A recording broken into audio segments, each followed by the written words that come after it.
इंसाफ, ये लीजिए लड्डू खाइए। अरे खाइए ना। तू पागल हो गया है क्या? हैप्पी बर्थडे मेम साहब, कैसा लगा लड्डू आपको? तेरी इतनी हिम्मत हो गई, तूने मेरे पे हाथ उठाया? तरुण, तरुण बाहर आओ। क्या हुआ, क्यों चिल्ला रही हो? देख ना, इस दो कौड़ी के नौकर ने मेरे मुंह में जबरदस्ती लड्डू डाला है और ये लड्डू खराब है। अगर मेरे कुछ हो जाता तो कौन जिम्मेदार होता? तेरी इतनी हिम्मत, तूने अपनी मालकिन के साथ बदतमीजी की। इस घर का नौकर है, अपनी औकात भूल गया तू। और तरुण, इसने सिर्फ लड्डू ही नहीं डाला मेरे मुंह में, मेरे ऊपर हाथ भी उठाया है। इसकी इतनी हिम्मत होगी कि ये मेरे ऊपर हाथ उठाएगा? तुम पर हाथ उठाया? इसे तो मैं बताता हूँ, रुक। साहब, अपना हाथ संभाल के रखो, समझ गए? आज मैं बहुत गुस्से में हूँ। अगर मेरे सामने कुछ भी हरकत करने की जरूरत की ना, तो मुझे खुद नहीं पता मैं आप दोनों के साथ क्या करूंगा। आज आप अपने नौकर के साथ नहीं बल्कि एक बेटे के साथ बात कर रहे हो। क्या बकवास करे जा रहा है तू? तूने मेरे ऊपर हाथ उठाया वो ठीक था, तूने क्या किया अभी? तेरी इतनी हिम्मत कैसे हो गई? तू तू नौकर है, तू अपनी औकात भूल गया है क्या? हाँ, हूं मैं एक नौकर, पर उससे पहले मैं एक बेटा भी हूँ। अरे शर्म आनी चाहिए आपको, कितनी गिरी हुई हरकत की आपने। अरे ऐसा क्या कर दिया मेरी पत्नी ने जो तू इतना चिल्ला रहा है?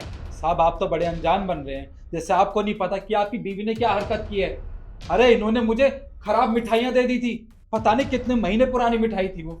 हमें खुशी खुशी वो अपने घर ले गया, सोचा कि बाबूजी को खिलाऊंगा तो खुश हो जाएंगे, पर उनकी तबीयत अचानक से खराब हो गई वो मिठाई खा के। अरे बेहोश हो गए थे वो तो जैसे तैसे मैं उनको अस्पताल ले गया, वरना आज आज मेरे पिताजी इस दुनिया में नहीं रहते। साहब, अगर किसी गरीब का भला नहीं कर सकते हो तो बुरा तो मत किया करो। अरे क्या जरूरत थी वो मिठाई खिलाने की? अगर वो खराब हो गई थी तो फेंक देते ना। आपने सोचा कि वो फेंकने से तो अच्छा है इस गरीब को दे देते, इसे क्या ही पता चलेगा। तुमने इसे खराब मिठाई दी? नहीं तरुण, मैंने नहीं दिया इसे खराब मिठाई, इसको किसी और ने दी होगी। ये मेरा नाम लगा रहा है। देख, ज्यादा ना झूठ बोलने की जरूरत नहीं है, मैंने तुझे कोई खराब मिठाई नहीं दी है, समझ आ गई? झूठ ये बोल रहा है या तुम बोल रही हो? तुमसे मैंने कहा था वो मिठाई फेंक देना, कहा था ना? दीदी, किचन में इतनी गंदी बदबू आ रही है उन मिठाइयों में से, उन्हें फेंक क्यों नहीं देती हो? खराब हो गई है वो बिल्कुल।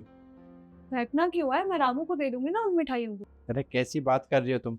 उन मिठाइयों को खाकर तो जानवर भी बीमार हो जाएंगे, वो तो फिर भी इंसान है। किसी को मिठाई मत देना, फेंक देना। ठीक है, मैं फेंक। हाँ। फेंकूंगी तो मैं नहीं, उन मिठाइयों को मैं रामू को ही दूंगी। वैसे भी इन गरीब लोगों को क्या ही पता चल रहा है कि मिठाई खराब है या सही। ऐसे ही करूंगी। तुमने अपने आप को बड़ा दिखाने के लिए वो खराब मिठाइयाँ इस बेचारे को दे दी, और तुम्हारी वजह से इसके पापा हॉस्पिटल में है। तुम जिम्मेदार हो, आज इसके पापा हॉस्पिटल में है तो। अरे आंखों में जरा भी शर्म है ना? इससे माफी मांगो। देखो, तुम मुझे माफ कर दो, मुझसे गलती हो गई। मैडम, क्या करूंगा इस माफी का? अरे माफी मांगने से मेरे बाबूजी ठीक थोड़ी हो जाएंगे। अरे कितनी बुरी हालत है उनकी, मुझसे तो देखा भी नहीं जा रहा। पर आप लोग गरीबों का दर्द कहाँ समझ सकते हो? साहब, बस बहुत हो गया। मैंने बहुत काम कर लिया इस घर में, पर अब मैं आप दोनों के हाथ जोड़ रहा हूँ। मुझे यहाँ बिल्कुल काम नहीं करना, मैं जा रहा हूँ यहाँ से। रामू, मैं तुमसे हाथ जोड़कर माफी मांगता हूँ।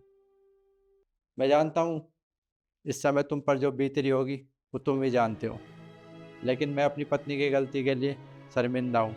और हाँ, तुम अपने पापा का अच्छे से हॉस्पिटल में इलाज कराओ, जो भी खर्चा आएगा मैं लगाऊंगा। तुम चिंता मत करो, तुम्हारे पापा जल्दी ही ठीक हो जाएंगे।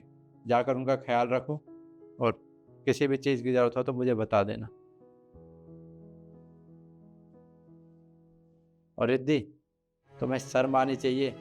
तुम्हारी वजह से एक इंसान हॉस्पिटल में है, तुम्हारी एक गलती की वजह से। भुगतना तुम्हें ही पड़ेगा, याद रखना।